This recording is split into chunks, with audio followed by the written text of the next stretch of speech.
是，哎呦，岔气了，哎呀！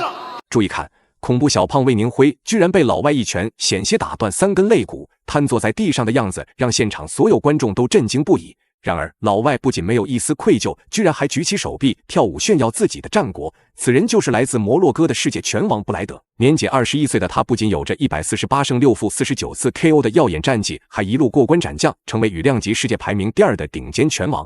而他职业生涯中唯一一次被 KO 就是倒在了世界排名第1的考之下。自从他一拳击败了魏宁辉之后，这家伙便完全不将中国功夫和中国选手放在眼里。在得知坦克邱建良成功跻身世界排名前10后，布莱德便坐不住了，当即乘坐航空母舰，用最快的速度跑来中国指名挑战邱建良，甚至还狂言说要在1回合内结束比赛，从而将中国选手彻底赶出国际拳坛。面对老外的嚣张挑衅，邱建良自然没有拒绝的道理，当即发誓要在中国的地盘上暴揍外国选手，为国争光。话就不多说了，让我们来看一下邱建良在擂台上的精彩表现。随着裁判一声令下，比赛正式开始。红白拳套是中国选手邱建良，蓝黑拳套则是摩洛哥拳王布莱德。布莱德一上来没有任何试探，拿着拳头就开始猛攻邱建良的内围，凶猛的进攻攻势让邱建良只能且战且退的向后拉扯。21岁的世界拳王能取得如此耀眼的战绩，那性格狂妄也很正常。不过仅是击败了一位中国猛将，居然就自大的以为中国拳坛没有能人了。虽然邱建良的国际地位并不如布莱德，但如果敢把邱建良当成一个任人宰割的软柿子，那他一定会付出十分惨痛的代价。这位不知道这么拼命的打比赛，是不是为了挣奶粉？自己的女儿也可能是力量的源泉。哎，没错，布莱德是一个攻击型的选手，而且攻击密度很高。邱建良是一个智慧型的选手，擅长抓对方的这个漏洞和时机。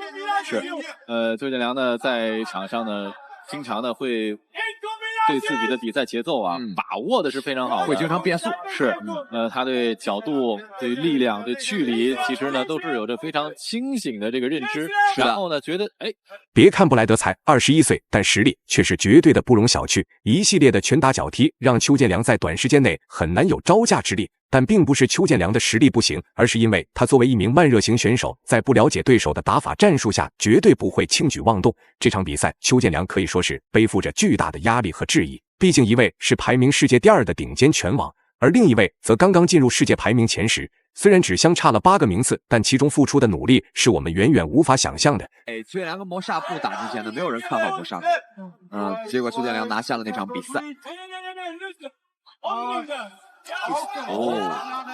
邱建良刚才这个动作已经是在第1回合当中2次的重复使用了。邱建良是一位我们看他的比赛会不停地看到这个在技术和战略层面上提高的一个这样的选手，我们是很喜欢这样的选手。对，后摆拳。两人无论是身高还是臂展上，布莱德都更胜一筹。不过，即使双方差距过大，也依然没有让邱建良有一丝退缩。毕竟26岁的他刚刚步入职业巅峰时期，未来还有无限可能。反观年少成名的布莱德，早就已经将世界第2当成了他职业生涯的终点。不过并不是布莱德不想成为世界第1，而是因为他在考面前完全就是一个会移动的人肉沙袋。奈何邱建良之所以只是世界第10，实在是因为他没有世界冠军的挑战权，不然早就已经是羽量级世界第1了。这拳没打到，顶膝。在这个擂台上，慢慢的又开始有一点点湿滑。两位选手进攻可能会受到影响。邱建良连续的左右摆，最后的7秒钟的时间，漂亮！最不觉得比赛，有的时候我们会觉得时间过得特别快。是，而且其实呢，这个进入到前10当中这个水平呢，真的是。经过首回合的试探，邱建良也加强了进攻攻势和进攻欲望。只要让他抓住机会，那么必定是连续的组合拳招呼到对手的头上。而即使邱建良打出的拳头很硬很精准，也依然不能阻挡布莱德猛攻的步伐。毕竟在他眼中，中国选手根本就不配站在世界格斗的擂台上。更何况他还在赛前放下了大话，说要在第1回合内结束比赛。虽然此时已经到了比赛的第2回合，但也依然改变不了他想要 KO 对手的目标。奈何邱建良可是一位擅长用脑子打比赛的智慧型选手，对手频繁的猛打猛冲，也让他再次改变了相应的打法战术。有效果了吗？我感觉好像伊利亚斯有一点移动有点慢。是，但是这个从目前我们还不太好判断，因为这个移动慢，我们不知道是因为这个忌惮于场地的湿滑，还是这个球员扫地有的效果。是的，是的。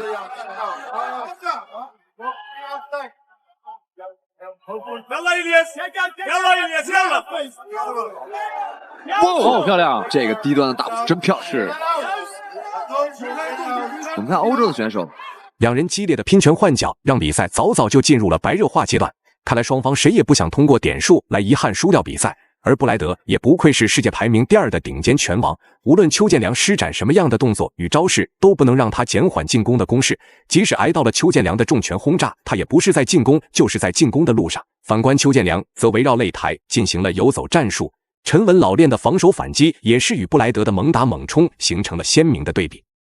开始突攻。在这样的一个擂台上的情况呢，两个人的这个进攻大多数会变成静态的对攻，对，因为移动可能会导致自己的平衡失去。是，包括呢这个很多这个舍身的动作呀，这个大范围的动作可能做的会少了。这样的话，观众可能会比较开心，因为这是一个电话亭战术，是被迫电话亭战术的一个对攻。两个人就站好了，这样的就进攻输出其实是非常便于我们这个观看的。是的，相对密度现在伊利亚斯下来了，邱建良开始。虽然邱建良的进攻攻势并不如对手，但施展的精准打击却也拿到了不少的有效点数。两人都作为世界拳坛的顶尖悍将，其实在实力这方面差距并不是特别的大。此时考验就是双方对体能的分配和对细节的处理。毕竟可能稍微一个疏忽就会被对手一拳击倒在地，而别看布莱德打出的拳脚很密集，但在精准度这一块却远远不如邱建良。再怎么说自己也比老外大了整整5岁，在体能这一块自然不能与年轻有活力的布莱德相比，所以只能通过这种方式在节省体力的同时抢夺比赛优势。真的是进攻非常的犀利，看来真的是不想交给裁判。而且其实整个我们看这个3回合的比赛，纵观来看，他的进攻密度是这个爬坡式的上升。是的，是的，这个是很恐怖。对于选手的整体的体能储备是一个非常强悍的。对，所以说我们这个，毕竟啊，两个人真的是高手间的对决，在这样的舞台上，在勇士荣耀的擂台上，我们才能看到这种顶尖的对抗。是的，这场比赛也是众所期待的。被逼到擂台边缘的邱建良显得非常被动，但即使这样，布莱德也没有放松警惕，直接冲进他的内围。虽然布莱德在性格上很狂妄自大，但在擂台上却展现出了十足的老将风范。如果他在潜心练习几年，那以后在自由搏击的擂台上绝对会大有所为。然而他却在最该努力的年纪惹到了一辈子都不能惹的人。从他嚣张来华指名挑战邱建良的那一刻起，就已经注定了最终的结局。要知道，邱建良虽然有着世界第10的排名，但却有着世界第1的实力。那这会儿呢，要考虑怎么样改变一下这个场上的局面。地早，做一些重击。现在邱建良并没有做重击，还是大多数以干扰为主。是，因为现在我们看邱建良打的还是比较稳。对，这一局回合的节奏没有太明显的变化。没错，伊利亚斯一上来的那个猛冲，等于是被消减。对，但是伊利亚斯的进攻力度，我们明显可以看得到。虽然已经到了比赛的最后，但两人的进攻攻势依然非常的猛烈。看来双方谁也不肯落得一个拼尽全力还输掉比赛的结局。但相比起来，貌似是布莱德想要胜利的欲望更加强烈。毕竟世界第2输给世界第10是一件非常丢人的事情，更何况他还在赛前放下了狂妄大话。如果最终输给了比自己差的选手，那绝对会沦为拳坛的笑柄。所以即使布莱德的体能已经消耗殆尽了，也依然不死心的拼命发起进攻。而邱建良则通过拼命的防守来保住自己的有效点数。现在已经不多了。邱建良如果再做过多的移动，一定要做动作了。再做过多的移动会被变为消极的。好，拐身后刀，高能飞挺很漂亮。看有没有抓住最后的时间。对方想做一个旋风劈。最后的10秒钟，看邱建良还有没有输出。这已经不只是一场普通的格斗交流赛了，而是一场证明实力和荣誉的必胜之战。所以两人也是拼尽全力的战斗到了比赛的最后，激烈的拼拳换脚并没有让观众因为天气的恶劣却黯然离场。